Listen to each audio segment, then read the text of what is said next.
প্রিয় বন্ধুরা, অসাধারণ এই এলাকাটি, দারুণ ভিউ প্রিয় বন্ধুরা।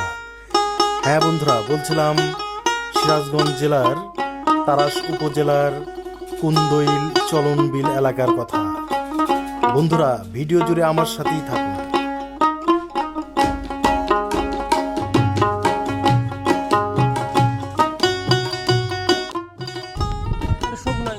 সগুনা আর উপজেলা হচ্ছে তারাস, জেলা সিরাজগঞ্জ।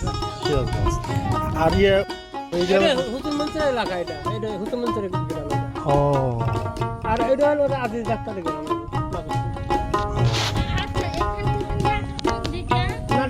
সুপ্রিয় বন্ধুরা, আসসালামু আলাইকুম। আশা করি সকলে ভালো আছেন। প্রিয় বন্ধুরা, দেখুন মুষলধারে বৃষ্টি হচ্ছে, আর এই সময় ভ্রমণের সময় চলনবিল এলাকা। চলনবিলে আসার উপায়: চলনবিল উত্তরবঙ্গের নাটোর, সিরাজগঞ্জ এবং পাবনা জেলার মধ্যে অবস্থিত বিধায় আপনি যদি সিলেট, ঢাকা অথবা চট্টগ্রাম বিভাগ থেকে আসতে চান, তাহলে আপনাকে আসতে হবে ঢাকা হয়ে। ঢাকা থেকে রাজশাহীর গাড়িতে সিরাজগঞ্জ অথবা নাটোরের কাশিকাটা নামবেন। কাশিকাটা দিয়ে যাওয়ার ক্ষেত্রে কাশিকাটা থেকে 8 কিলোমিটার দূরে চাষকোর বাজার থেকে 5-6 কিলোমিটার দূরে চলনবিলের প্রান্ত ঘেঁষে খুবজিপুর গ্রামে গড়ে ওঠা চলনবিল জাদুঘর আছে। আর চলনবিল জাদুঘরের পরেই পাবেন সেই কাঙ্ক্ষিত চলনবিল। ঢাকা থেকে সিরাজগঞ্জ আসা যায় সড়ক ও রেলপথে। ঢাকার মহাখালী থেকে সৌরভ পরিবহন, এসআই এন্টারপ্রাইজ, গাবতলী থেকে ইউনিক বাস যায় সিরাজগঞ্জ। ভাড়া 170 টাকা থেকে ততোর্ধ্ব। তাছাড়া চট্টগ্রামের সিনেমা প্যালেস থেকে Simantapur service, Dampara station road থেকে ইউনিক সার্ভিস যায় সিরাজগঞ্জ। ভাড়া 350 টাকা থেকে শুরু। তাছাড়া ঢাকা থেকে ট্রেনে সদানন্দপুর স্টেশনে নেমে সেখান থেকে 7 কিলোমিটার দূরে সিরাজগঞ্জ শহর। ঢাকা থেকে আন্তনগর ট্রেন খুলনাগামী সুন্দরবন এক্সপ্রেস, রাজশাহীগামী সিল্ক সিটি এক্সপ্রেস, পদ্মা ও লালমনি এক্সপ্রেস ট্রেনগুলো সদানন্দপুর স্টেশনে থামে। চলনবিল বাংলাদেশের উত্তর অঞ্চলের একটি বৃহৎ বিল। এটি নাটোর, সিরাজগঞ্জ এবং পাবনা জেলা জুড়ে অবস্থিত। এটি মূলত অনেকগুলো ছোট বিলের সমষ্টি। 47টি নদী ও অন্যান্য জলপথ চলনবিলের মধ্যে দিয়ে প্রবাহিত হয়। এটি বাংলাদেশের সর্ববৃহৎ বিল এবং সমৃদ্ধ জলাভূমি। এর জলজ পরিবেশ 34 প্রজাতির সরীসৃপ ও 12টি গোত্রের 27 প্রজাতির স্তন্যপায়ী প্রাণীর আবাস। ভৌগোলিকভাবে এটি আত্রাই ও বরাল নদীর সংকোচনের সঙ্গে সম্পর্কযুক্ত এবং যমুনা নদীর অন্যতম জল নিষ্কাশন প্রাকৃতিক ব্যবস্থা। 1986 সালের জরিপ মতে চলনবিলের আয়তন 800 বর্গমাইল বা প্রায় 2072 কিলোমিটার। বর্তমানে বিলটিতে পলিমাটি জমার ফলে এর আকার সংকুচিত হয়ে আসছে। প্রিয় বন্ধুরা, এখানে দেখতে পাচ্ছি কুন্দইল বাজারে বিলের মাছ বিক্রি হচ্ছে। এখানে একটি ইঞ্জিন চালিত নৌকা ভাড়া করলাম, এই বিলটি ভ্রমণ করব। খুবই ভালো লাগছে প্রিয় বন্ধুরা। বাংলার ইতিহাসে নদীর আধিপত্যের সবচেয়ে গুরুত্বপূর্ণ কারণ হল নদীগুলোর দ্বারা বাহিত পলির বিশাল অনুপাত।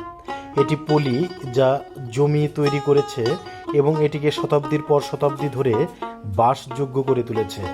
পলি জমিকে উর্বর করেছে, তবে উপকারী সেই পলিও এখন বাংলার মানুষের মুখোমুখি বেশিরভাগ নদী সমস্যা তৈরি করেছে। পুরনো নদী চ্যানেলের বেডে জমা পলি তাদের গতিপথ পরিবর্তন করেছে এবং নতুন এলাকার উন্নয়নে সহায়তা করার সময় পরিত্যক্ত এলাকার জন্য সমস্যা তৈরি করেছে। গঙ্গা নদীর পানির প্রধান আয়তন পদ্মা চ্যানেল দিয়ে প্রবাহিত হতে শুরু করে 16 শতাব্দীতে। পদ্মার পলি উত্তরবঙ্গের দক্ষিণ অঞ্চল গড়ে তুলতে সাহায্য করেছে। 1787 সালে তার গতিপথ তিস্তা ব্যবস্থার দ্বারা উত্তরে উত্থাপিত জমি এবং দক্ষিণে পদ্মার মধ্যবর্তী স্থানে অবস্থিত। ভ্যান্ডেন ব্রুকের 1660 সালের মানচিত্রে পদ্মার প্রধান চ্যানেলটি ফরিদপুর বাখরগঞ্জের মধ্য দিয়ে প্রবাহিত দেখানো হয়েছে। পদ্মা নদী মেঘনা নদীর সাথে মিলিত হওয়ার আগে রাজশাহী, রামপুর, বোয়ালিয়া, চলনবিল, ধলেশ্বরী এবং বুড়িগঙ্গার মধ্য দিয়ে চলে।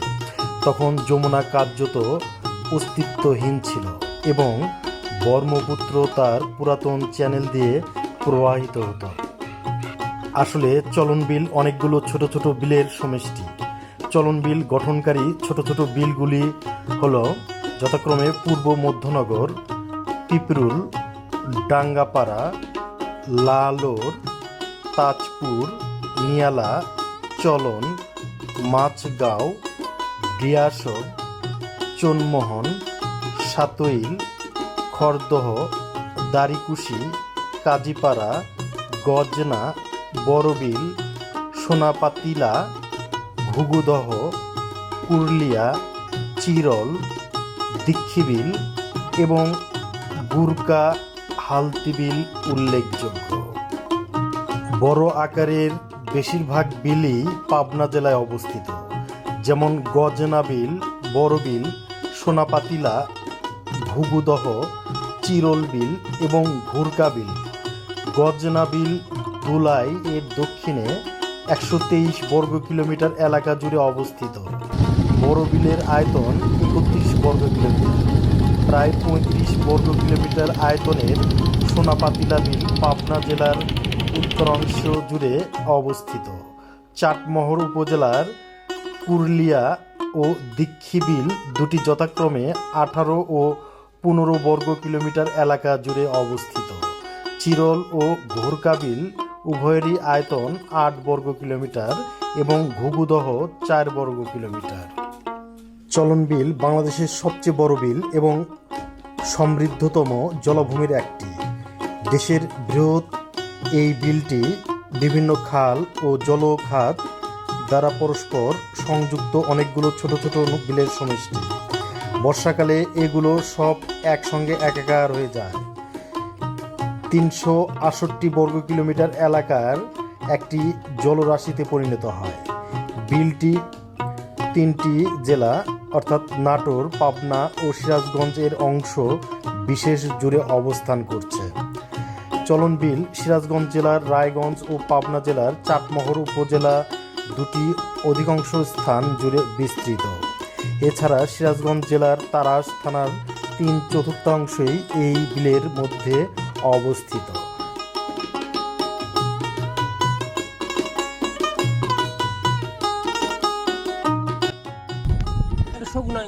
সগুনা আর উপজেলা হচ্ছে তারাস, জেলা সিরাজগঞ্জ। আর ইয়ে ওই হুসুন মঞ্চের এলাকা, এটা হুসুন মঞ্চের গ্রাম এটা। ও, আর এটা হলো আজিজ ডাক্তারের গ্রাম। আচ্ছা, এখান থেকে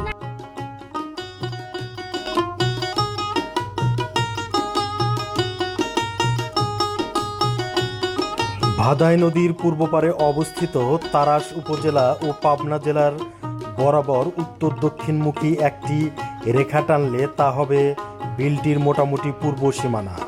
বিলটির প্রশস্ততম অংশ উত্তর পূর্ব কোণে তারাস থেকে গুমনি নদীর উত্তর পারের নারায়ণপুর পর্যন্ত প্রায় 13 কিলোমিটার বিস্তৃত।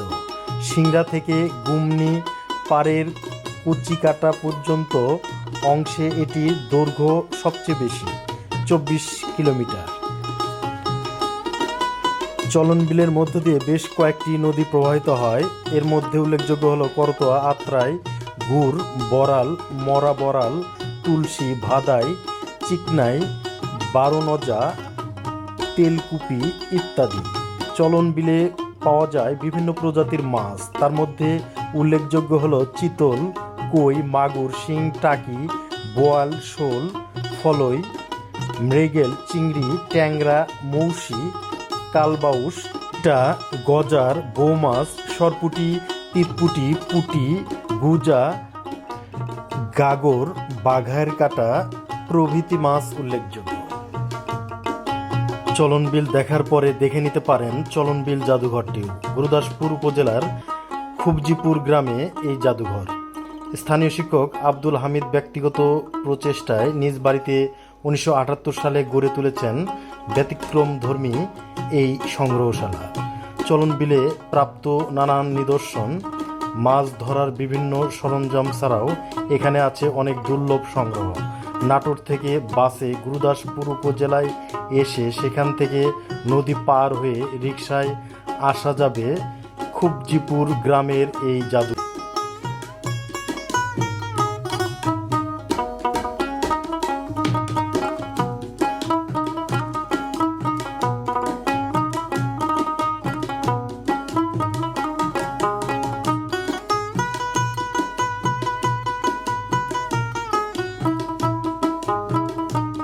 সুপ্রিয় বন্ধুরা, যে জিনিসের শুরু আছে সেই জিনিসের শেষ আছে। তাই এখন ধীরে ধীরে চলন বিলের এই কুন্দল এলাকা থেকে বিদায় নেব।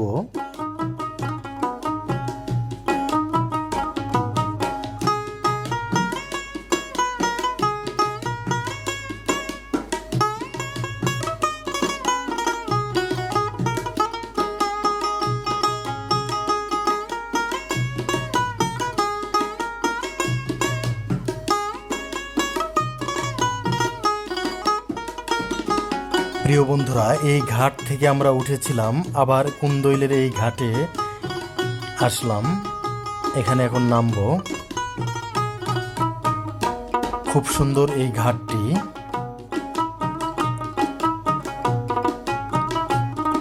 ভ্রমণটি খুবই ভালো লাগলো প্রিয় বন্ধুরা। সুপ্রিয় বন্ধুরা, আজ এ পর্যন্তই বিদায় নিচ্ছি। মহান সৃষ্টিকর্তা আপনাদের সকলকে ভালো রাখুন, সুস্থ রাখুন, এই দোয়া রেখে বিদায় নিচ্ছি। আসসালামু আলাইকুম ওয়া রাহমাতুল্লাহ।